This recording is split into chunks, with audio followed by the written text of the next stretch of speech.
So magandang araw kabola, sa video na ito ipilalabas po natin yung prediction natin kabola dito nga po sa finals TNT versus Barangay Ginebra, and then some discussions around the league. So sino ba sa'yo kabola sa palagay niya magcha-champion po dito sa Governors Cup?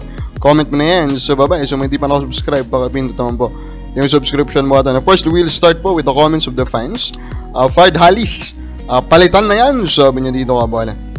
Antonio Lucky Alon, shoutout po idol. Alon family, shoutout po sa inyo. Fernando Panlilio, ang swerte naman ng SMC pag gusto nilang magpalakas. Ang dali kasi may farm team sila. Sana naman fair trade naman pag kinuha nila si Tolentino. Of course, that is also our desire, no? Makakita, of course, sige na, nag-work na sa inyo yung Dark Power, etc. Kabola, or actually kayo rin may-ari, pero at least pagmukhain nyo namang fair, no? Make it a fair exchange, kabola. Ronald Berbusidad, yes sir, shoutout. Jerome Sedeno, dapat lang. Judato Adarayan, dapat mapunta sa Magnolia sa Tolentino, hindi sa SMP. Ang lakas na ng SMP, dapat sa Magnolia na lang, sabi niya. Si po Tolentino po, for the past year, kabola, sa Magnolia, yung narurumor niyang pupuntahan, kabola. Pero, di ba, in the off-season, ang kinuha po ng Magnolia from Northport is si Zab Lucero. Kabola, yun yung naging decision nila, hindi si Arvin Tolentino. Now, we have been saying this, that the fit of Tolentino to Magnolia is perfect. Kabola, actually, ang daling i-fit ni Tolentino sa kahit anong team. Pero for Magnolia talaga, sobrang perfect sana. Pero yun nga, mukhang sa San Miguel siya mapupunta kasi nga nag-fail na naman pong makarating kahit lang sa final sana itong San Miguel Beermen, kabola. And then, some discussions, kabola. Yung game 1 daw, kabola, na attendance ng finals will be donated sa mga sinalanta po ng Bagyong Christine. Of course, this is a good one from the PBA. Sana maraming manood, no? Para naman marami sila matulungan. In terms of attendance, masaya naman daw si Commissioner Marshall, no? Dahil mataas daw yung attendance lalo dito sa playoff. Sana daw, kabola, na sa elims din ng next tournament, gumanda na din yung attendance, kabola. Now, sa observation mo, gumanda ba yung attendance sa mga playoffs? Medyo, no? Napansin din natin na parang mas puno ngayon compared dun sa mga semis, quarterfinals po nung Philippine Cup, kabola. Konti lang naman. I do not think na malaki po yung difference, kabola, no?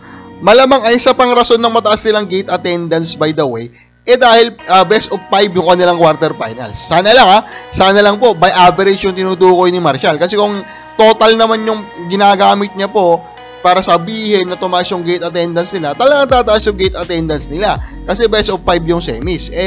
Usually, twice to beat yan, no? Mga around 2 games lang. Tapos, may dalawang series nung nasa middle na best of 3, diba? So, sana lang, kung average naman, at saka observation din natin, para mas marami, kabola. Pero parang lang, kasi hindi man natin nakita. Ano ba, kabola?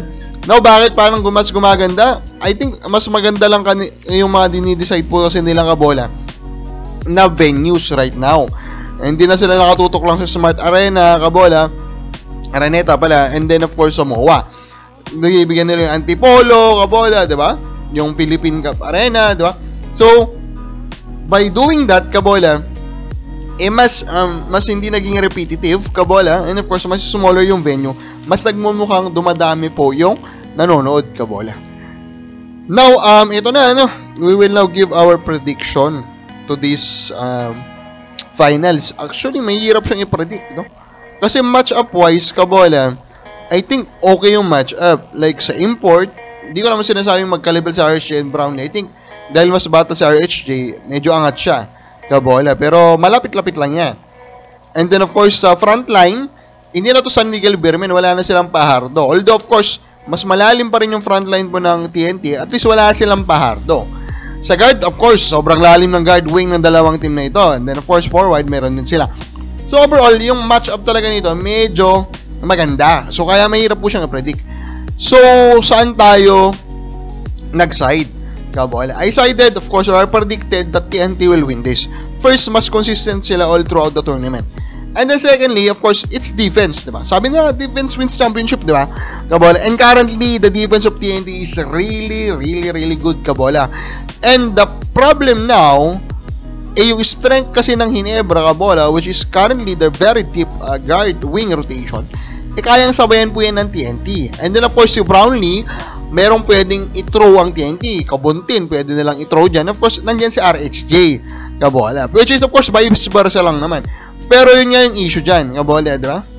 Kung si Brownie ay madedepensahan na, malamang magkakaproblema ng Ginebra. So overall, ang prediction natin will be TNT, pero hindi ako magugulat kung darating ito sa Game 7, at hindi rin naman ako magugulat kung Ginebra pa rin yung mananalo, kasi Coach Team Cone is Coach Team Cone. Kababal sa palagay mo, sino mananalo sa finals? Comment lang po sa baba.